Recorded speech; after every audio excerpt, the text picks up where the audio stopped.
서울 명동 한복판, 화려한 네온사인들이 춤추는 H백화점 7층. 마담용 맞춤복 매장의 구석진 사무실에서 이정희는 오늘도 연필을 손에 쥐고 있었다.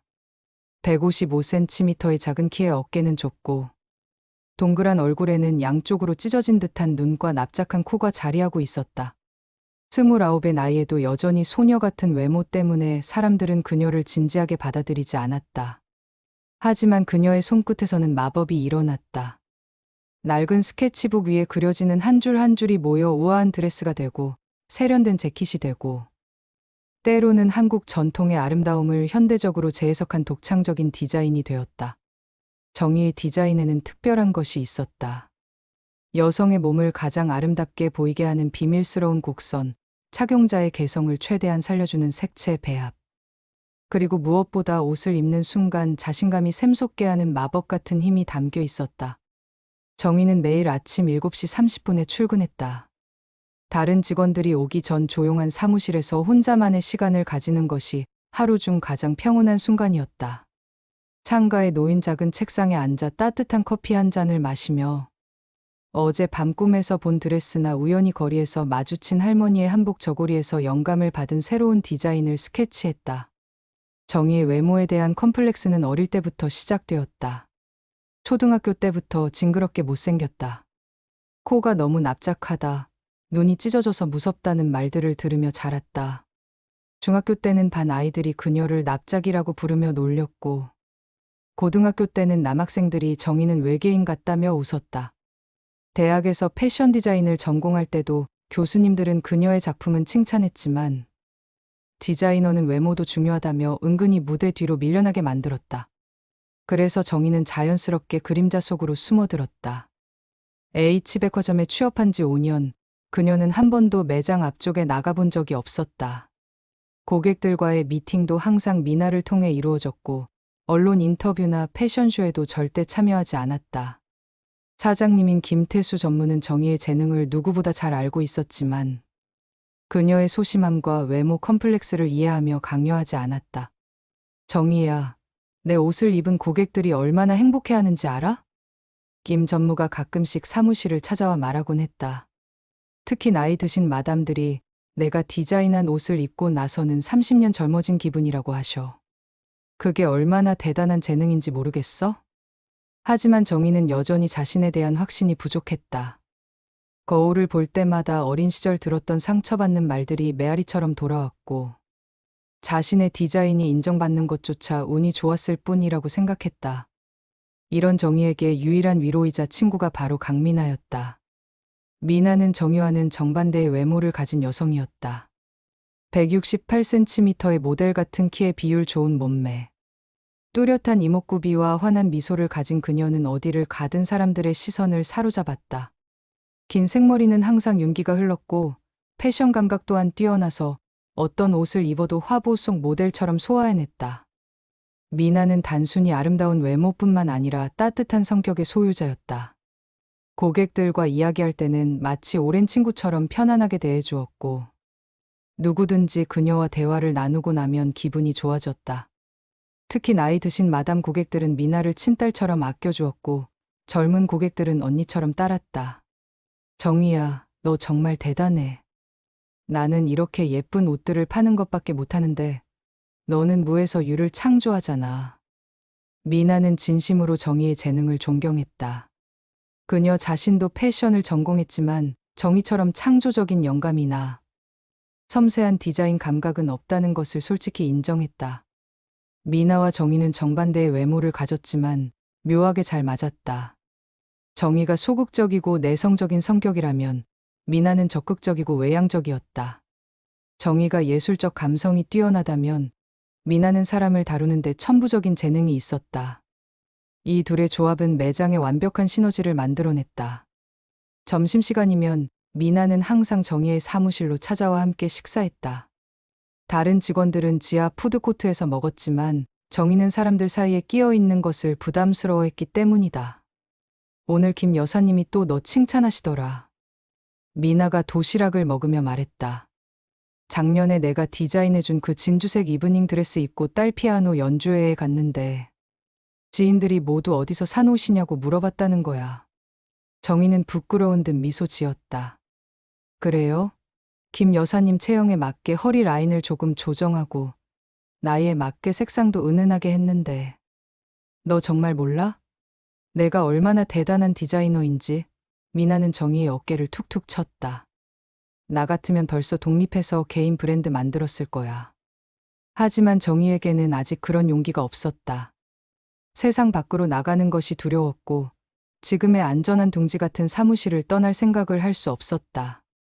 그날은 평소와 다름없는 화요일 오후였다. 정희는 새로운 봄 컬렉션 스케치에 몰두하고 있었고 미나는 매장에서 고객들을 응대하고 있었다. 그런데 오후 3시쯤 미나가 평소와 다른 표정으로 사무실로 들어왔다. 정희야. 미나의 목소리에는 흥분과 당황이 섞여 있었다. 이상한 일이 일어났어. 무슨 일인데? 정희가 연필을 내려놓고 고개를 들었다. 외국인 남자분이 와서 너를 만나고 싶다는 거야.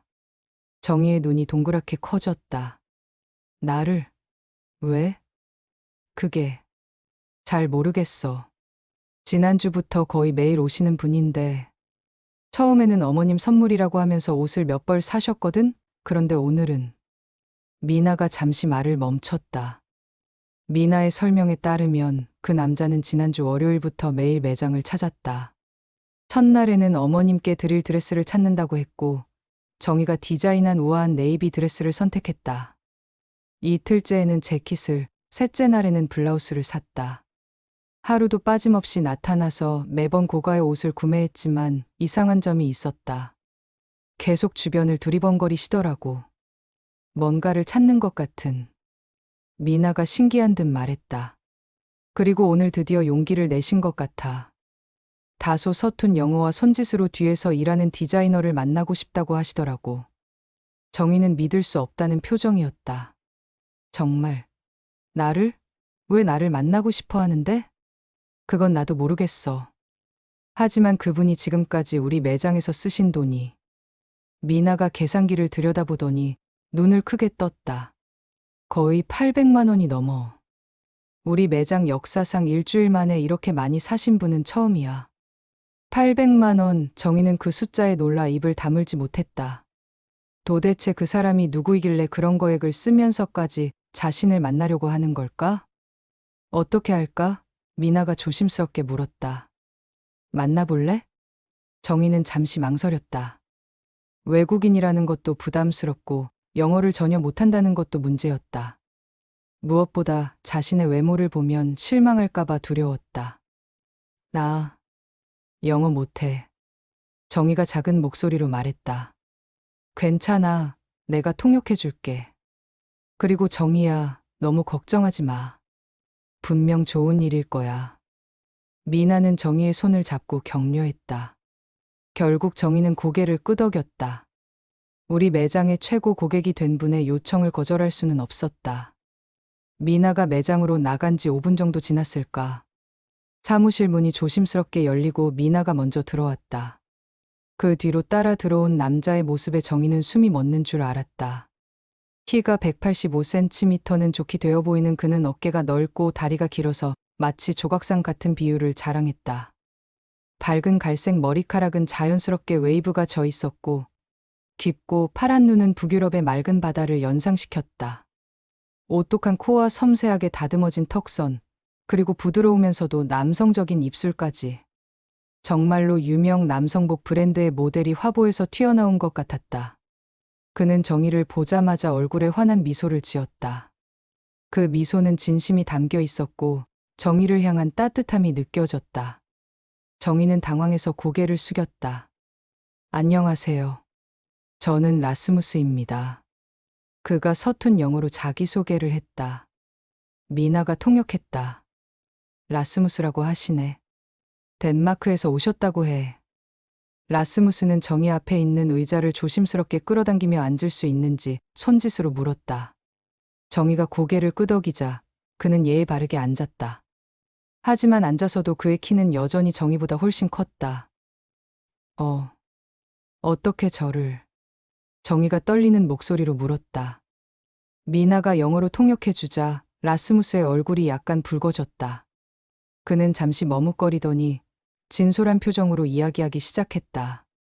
라스무스의 설명은 이랬다. 일주일 전 월요일 아침, 그는 호텔에서 나와 명동거리를 걸어가고 있었다. 한국 출장이 처음이라 이른 아침부터 서울 시내를 구경하며 걷고 있었는데 H백화점 앞에서 작은 여성이 조용히 걸어가는 모습을 보았다고 했다. 검은색 정장에 작은 핸드백을 든 그 여성은 다른 사람들처럼 바쁘게 걷지 않고 차분하고 우아하게 걸었다. 처음에는 그냥 지나쳤어요. 라스무스가 말했다. 하지만 뭔가 마음에 걸렸어요. 그 여성에게서 특별한 아우라를 느꼈거든요. 그 다음 날도 라스무스는 같은 시간에 같은 장소에서 그 여성을 보았다. 그녀가 H백화점으로 들어가는 것을 확인한 라스무스는 마침내 용기를 내어 백화점 안으로 따라 들어갔고 3층 맞춤복 매장까지 찾아온 것이었다. 당신을 보는 순간 어떻게 설명해야 할까요? 라스무스가 정의를 바라보며 말했다. 마치 오랫동안 찾아 헤맸던 무언가를 발견한 기분이었어요. 정의는 그의 진심 어린 눈빛에 당황했다. 이런 일이 정말 일어날 수 있는 걸까? 자신 같은 평범한 사람에게? 언어의 장벽 때문에 두 사람 사이에 잠시 어색한 침묵이 흘렀다. 정의는 창피함에 고개를 떨구고 있었고 라스무스는 그런 정의의 모습을 따뜻한 눈빛으로 바라보고 있었다. 그때 라스무스가 조심스럽게 손짓을 했다. 정의가 고개를 들어 바라보자 그는 미소를 지으며 정의를 가리켰다. 그 다음에는 커다란 두 손으로 하트 모양을 만들었다. 마지막으로 그 하트를 자신의 가슴 위에 갖다 댔다. 그 순간 정의의 심장이 쿵하고 뛰었다. 비록 말은 통하지 않았지만 그의 마음이 고스란히 전해졌다. 당신을 보고 사랑에 빠졌다는 뜻이었다. 라스무스는 거기서 멈추지 않았다. 그는 정의의 스케치북을 조심스럽게 가리키며 손짓했다. 정의가 허락하자 그는 스케치북을 들여다보며 감탄사를 연발했다. 뷰티풀, 원더풀. 그가 중간중간 아는 영어 단어들을 섞어가며 말했다.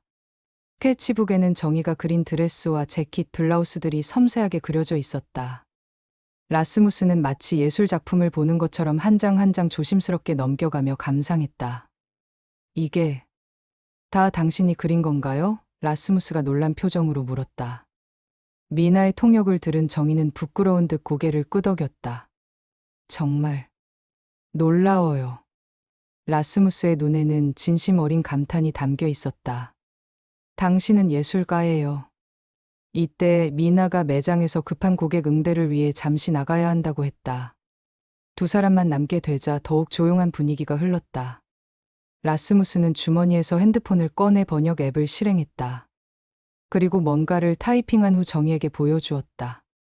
화면에는 한국어로 이렇게 쓰여 있었다. 저는 당신의 아름다움에 매혹되었습니다. 당신을 더 알고 싶어요. 정의는 얼굴이 빨갛게 달아올랐다. 이런 말을 들어본 것이 처음이었다. 아니, 정확히 말하면 아름답다는 말 자체를 들어본 것이 처음이었다. 그녀도 핸드폰을 꺼내 번역 앱에 타이핑했다. 저는 아름답지 않아요. 왜 저에게 관심을 가지시는지 모르겠어요. 라스무스는 그 문장을 읽고 깜짝 놀란 표정을 지었다. 그는 다시 열심히 타이핑했다. 당신이 아름답지 않다고요? 저는 당신보다 아름다운 여성을 본 적이 없어요. 당신의 눈에는 별이 빛나고 당신의 미소는 봄날의 햇살 같아요. 그리고 당신이 만드는 옷들을 보면 당신의 영혼이 얼마나 아름다운지 알 수 있어요. 정의는 그 메시지를 읽고 눈물이 날 뻔했다. 태어나서 이런 말을 들어본 적이 없었다. 라스무스의 파란 눈은 진심으로 빛나고 있었고 그 눈빛에는 거짓이 전혀 없었다. 미나가 돌아왔을 때 두 사람은 서로의 핸드폰을 번갈아 보며 조용히 대화를 나누고 있었다. 분위기가 한결 편안해진 것을 느낀 미나는 안도의 미소를 지었다. 어떠세요? 대화가 잘 되시나요? 미나가 영어로 물었다. 네, 정희 씨는 정말 특별한 분이세요. 라스무스가 대답했다. 하지만 아쉽게도 제가 내일 덴마크로 돌아가야 해요. 미나가 이를 통역해주자 정희의 얼굴에 아쉬움이 스쳤다. 겨우 알게 된 사이인데 벌써 헤어져야 한다니. 사업차 한국에 왔었는데 일정이 끝나서 내일 오후 비행기로 떠나야 해요. 라스무스가 설명했다. 하지만 만약 괜찮으시다면 연락을 주고받을 수 있을까요? 정희는 잠시 망설이다가 고개를 끄덕였다. 그들은 이메일 주소와 전화번호, 그리고 SNS 계정을 교환했다. 라스무스는 정희에게 자신의 명함도 건네주었다. 명함을 받아든 정희는 깜짝 놀랐다. 라스머스 앤더슨, CEO, Northern Light Trading Company 라고 적혀 있었다. 그는 덴마크에서 무역회사를 운영하는 사업가였던 것이다. 저는 주로 북유럽과 아시아 간의 패션 및 디자인 제품 무역을 해요. 라스무스가 설명했다. 언젠가는 정희 씨의 디자인을 유럽에 소개할 수 있으면 좋겠어요.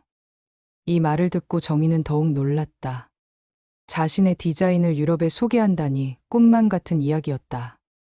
작별 인사를 하며 라스무스는 정희의 손을 살짝 잡았다. 정희 씨, 이 만남이 운명이라고 믿어요. 꼭 다시 만나요. 그의 따뜻하고 큰 손에 감싸인 정희의 작은 손은 떨리고 있었다. 라스무스가 떠난 후 정희의 일상은 완전히 달라졌다. 매일 아침 일어나면 가장 먼저 이메일을 확인했다. 라스무스는 약속대로 매일 이메일을 보내왔다. 첫 번째 이메일에는 덴마크 코펜하겐의 아름다운 풍경 사진들과 함께 이런 메시지가 담겨 있었다.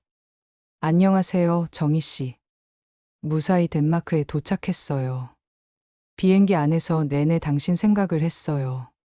이곳은 지금 아침이고 한국은 저녁이겠죠?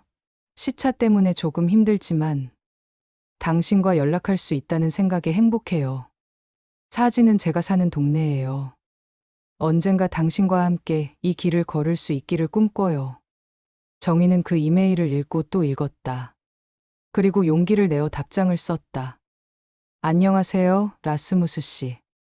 무사히 도착하셨다니 다행이에요. 사진 속 덴마크는 정말 아름다워요. 동화책에서나 볼 수 있을 것 같은 풍경이네요.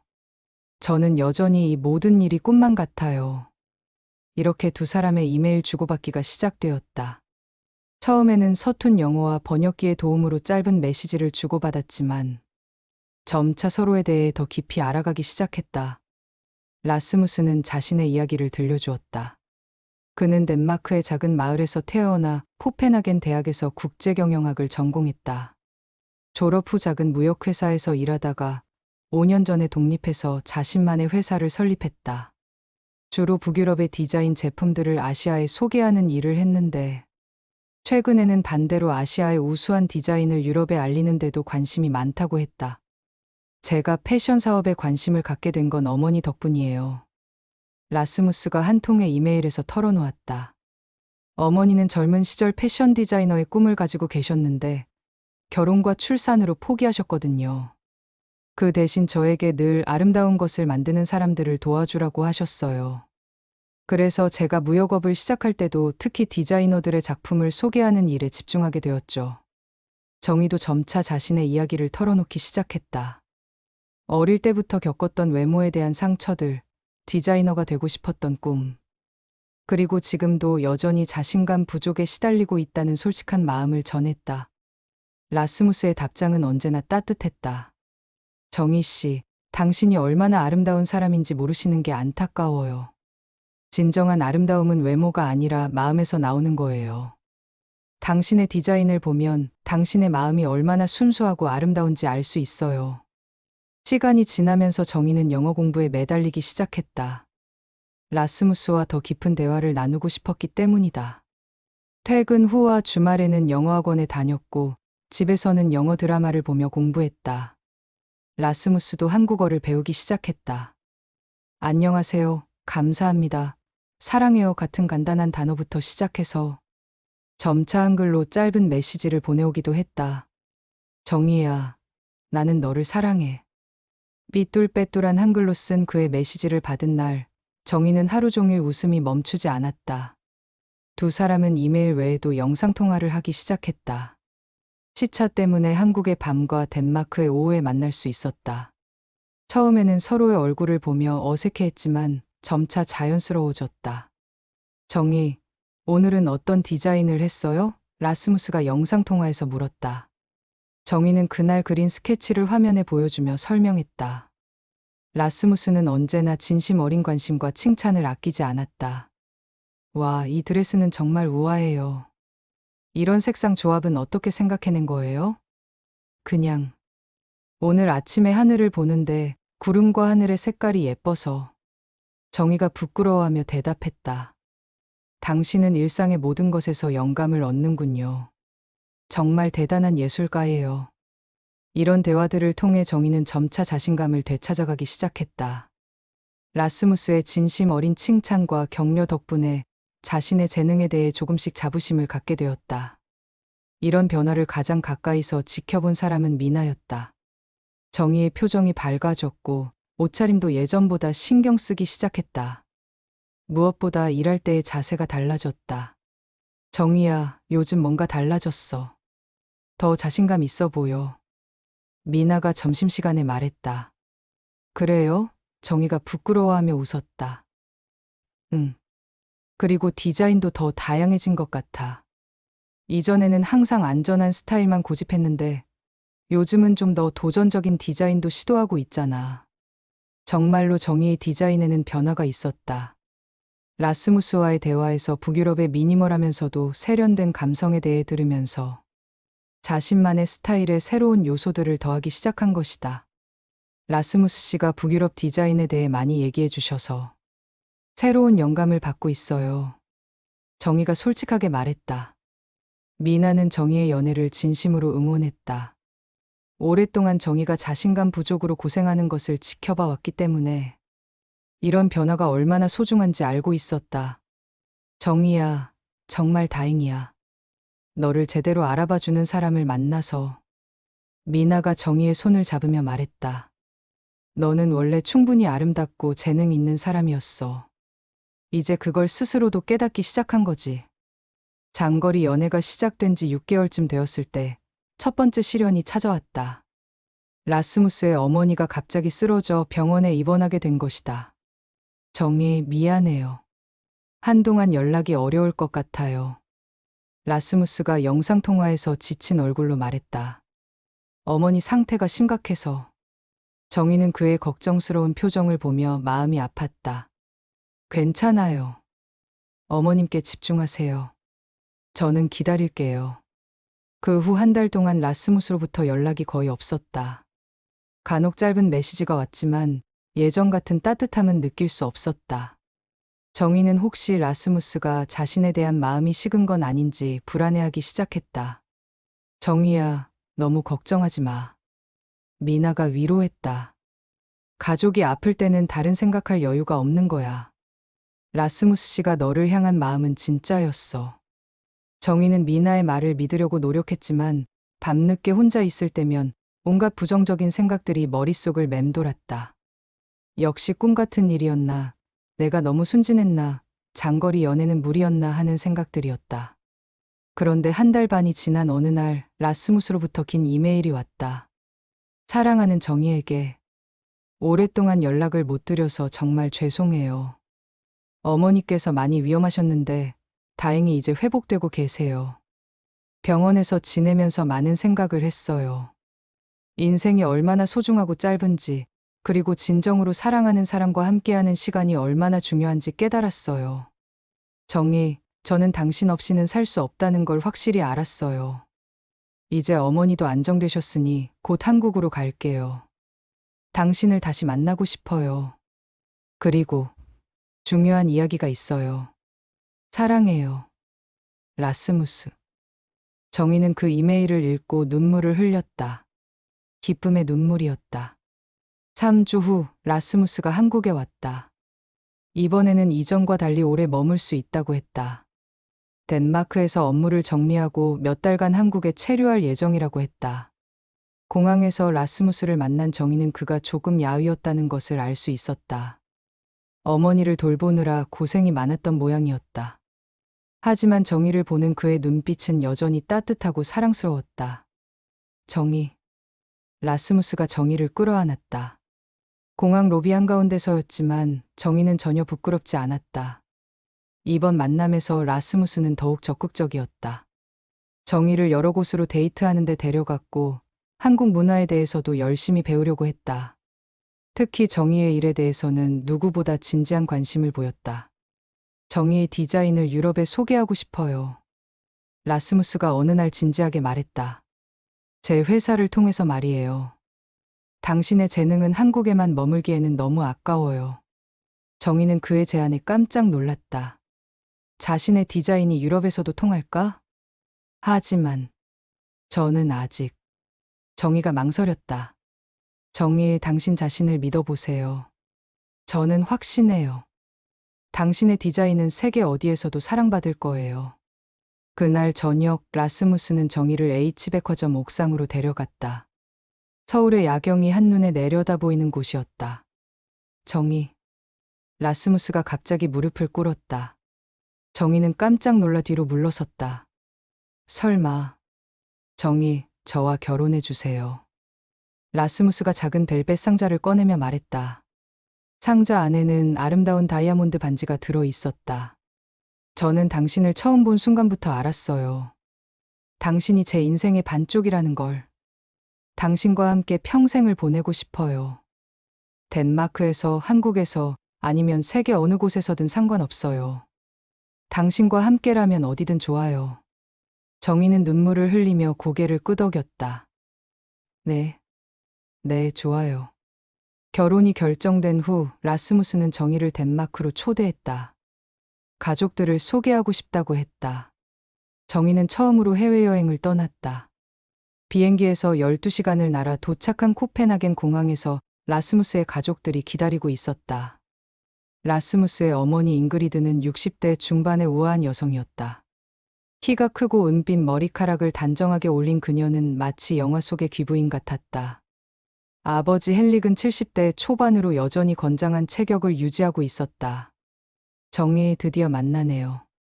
잉그리드가 정희를 보자마자 따뜻하게 안아주었다.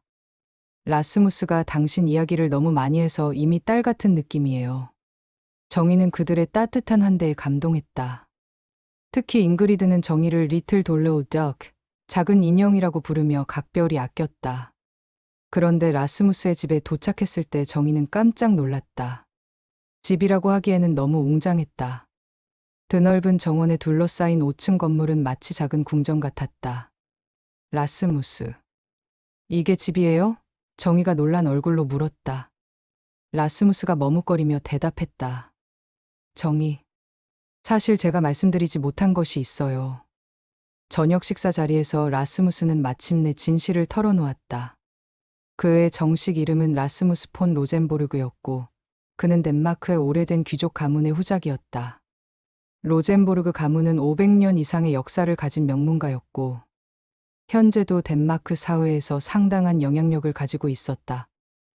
왜 말해주지 않으셨어요? 정희가 당황하며 물었다.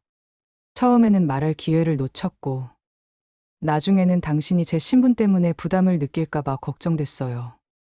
라스무스가 정희의 손을 잡으며 말했다. 저는 그냥 라스무스로 사랑받고 싶었어요.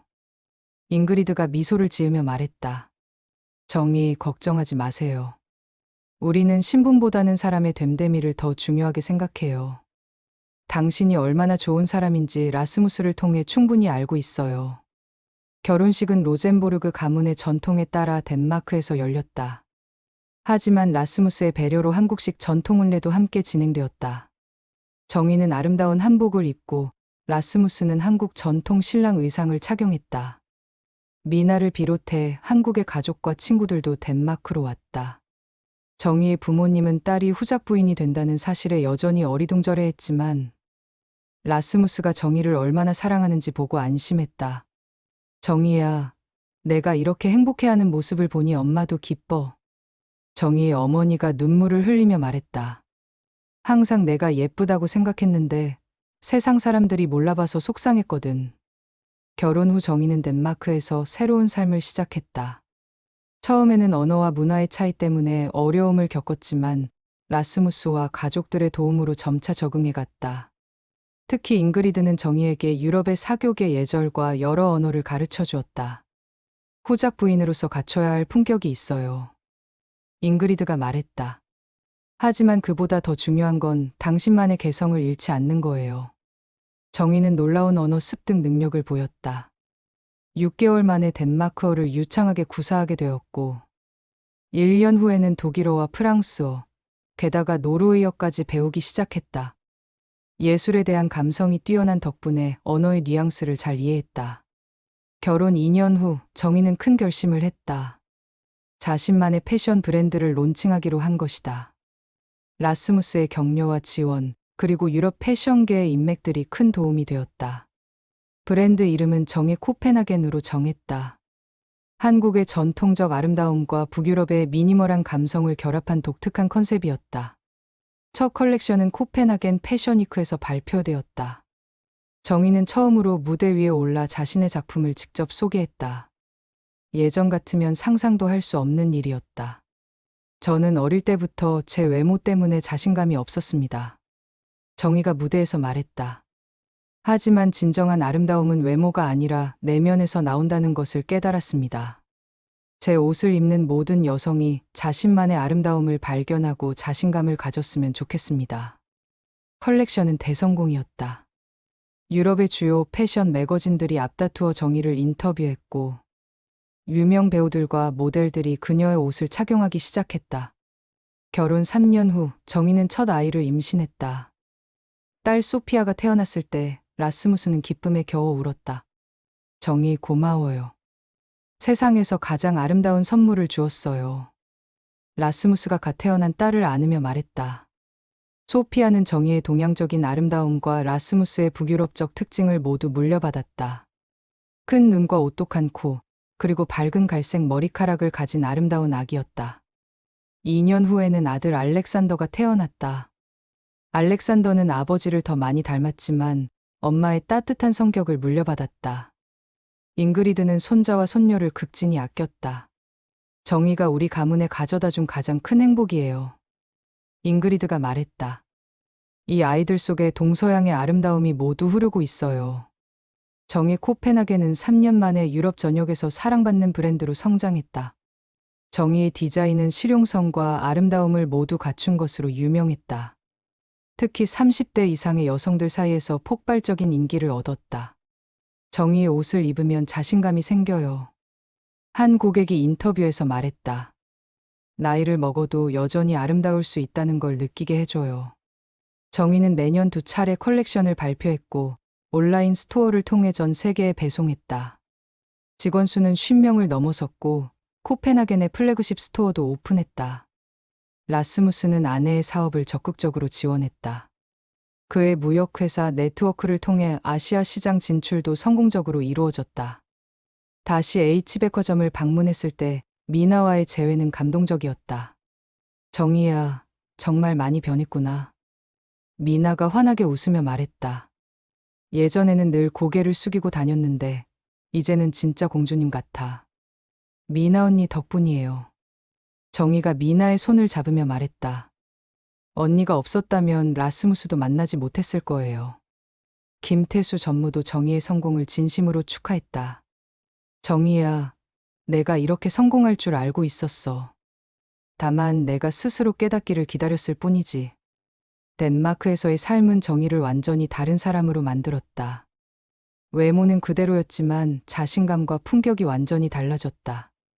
이제 그녀는 당당하게 어깨를 펴고 걸었고 사람들과 눈을 마주치며 대화했다. 진정한 아름다움은 자신을 사랑하는 마음에서 시작돼요. 정희가 한 인터뷰에서 말했다. 저는 여전히 키가 작고 평범한 외모를 가지고 있어요. 하지만 이제는 그런 제 모습도 사랑해요. 라스무스가 처음부터 제 안의 아름다움을 봐줬고 그 덕분에 저도 저 자신을 사랑하게 됐죠. 로젠보르그 성에서 열리는 파티에서 정희는 이제 완벽한 호스트 역할을 해냈다. 여러 나라의 귀빈들과 자연스럽게 대화하고 덴마크어, 영어, 독일어, 프랑스어를 자유자재로 구사했다. 소피아와 알렉산더는 한국과 덴마크 두 문화 속에서 자랐다. 정희는 아이들에게 한국어를 가르쳤고 한국의 전통과 문화도 알려주었다. 정희는 매년 여름 아이들을 데리고 한국을 방문했다. 아이들은 한국의 할아버지 할머니를 만나고 한국 문화를 체험하는 것을 좋아했다. 라스무스도 아이들의 한국어 교육을 적극 지원했다. 아이들이 엄마의 문화를 제대로 이해했으면 좋겠어요. 라스무스가 말했다. 정희는 완벽하게 행복한 삶을 살고 있다. 로젠보르그 성의 안주인으로서, 성공한 패션 디자이너로서, 그리고 무엇보다 사랑하는 가족의 엄마이자 아내로서 충만한 나날을 보내고 있다. 매일 아침 일어나 거울을 볼 때마다 정희는 감사함을 느낀다.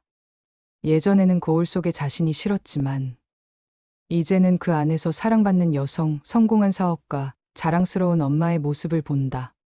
정희, 오늘도 아름다워요. 라스무스가 매일 아침 정희에게 말하는 인사다. 7년이 지난 지금도 그의 사랑은 변하지 않았다.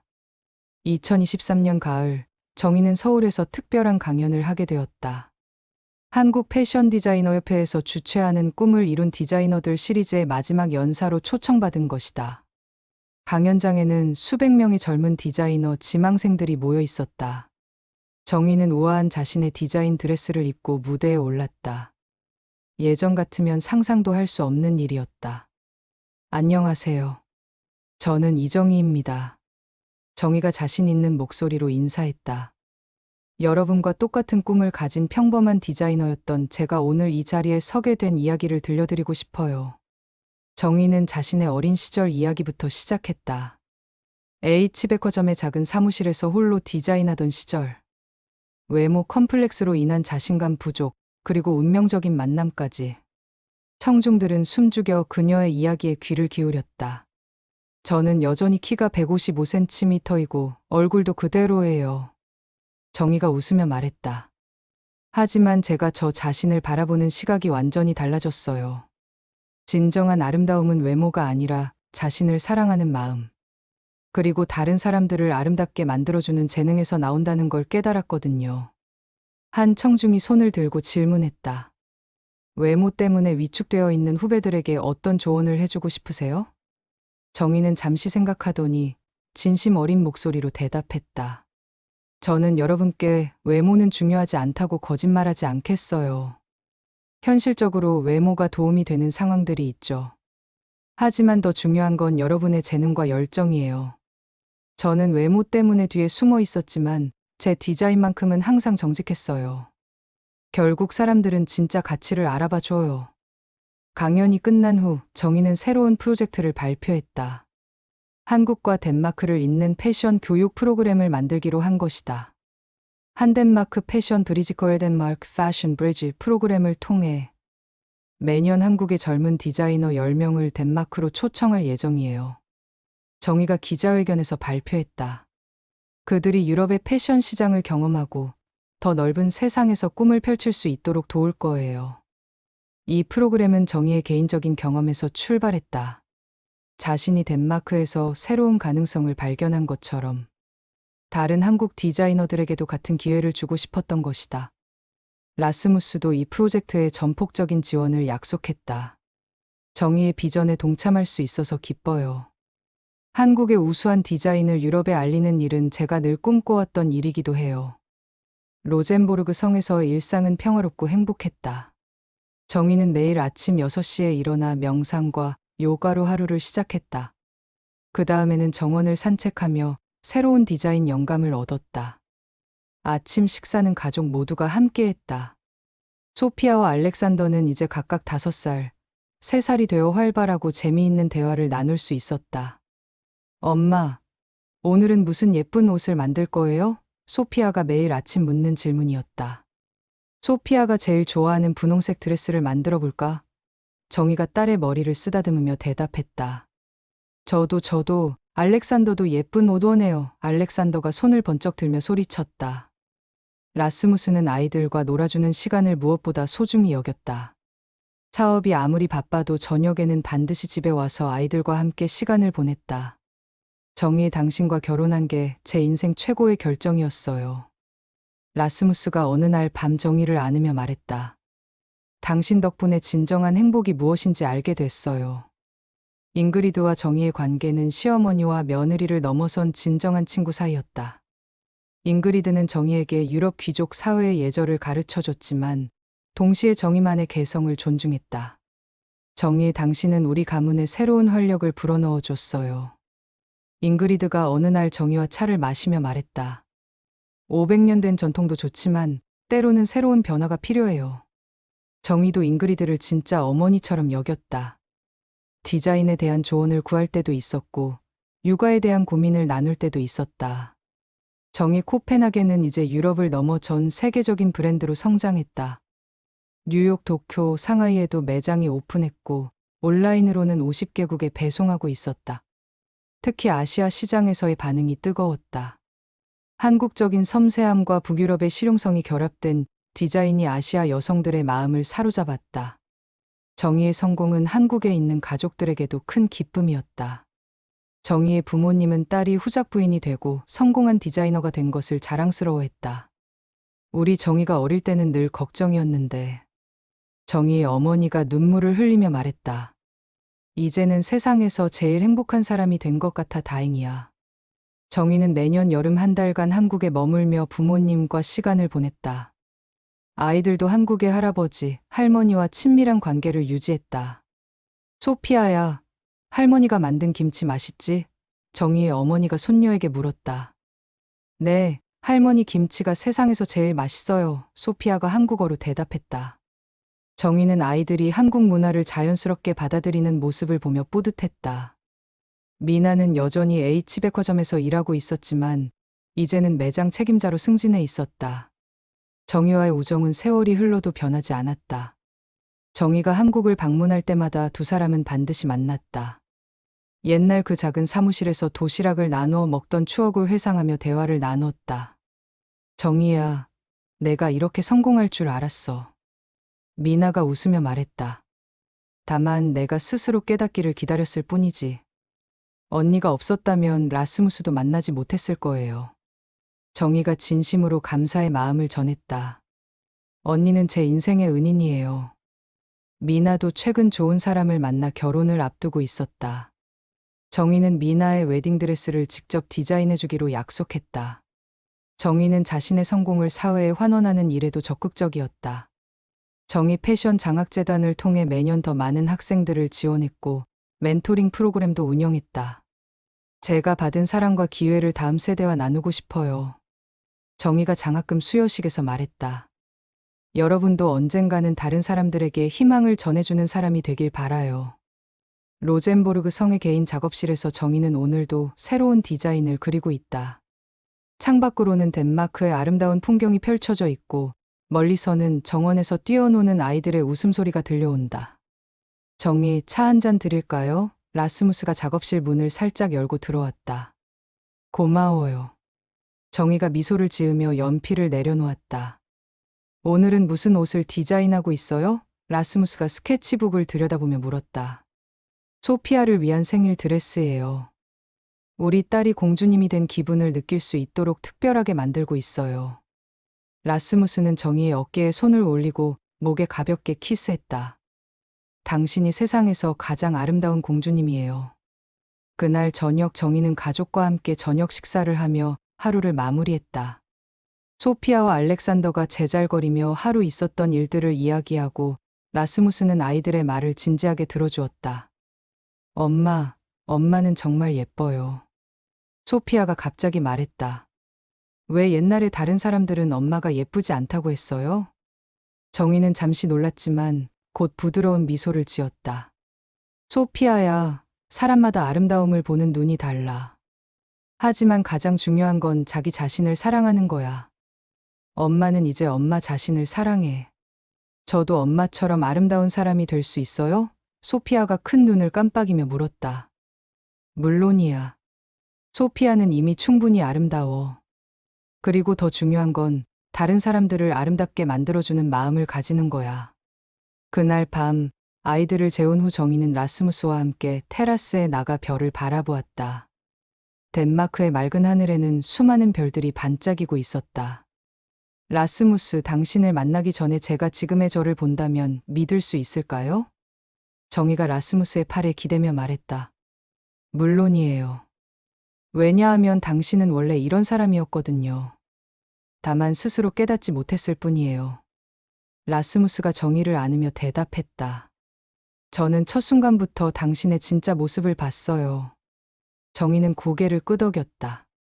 진정한 아름다움은 외모가 아니라 자신을 사랑하고 다른 사람을 사랑하는 마음에서 나온다는 것을 이제는 확실히 알 수 있었다. 모든 사람은 자신만의 특별한 아름다움을 가지고 있어요. 정희가 최근 인터뷰에서 한 말이다.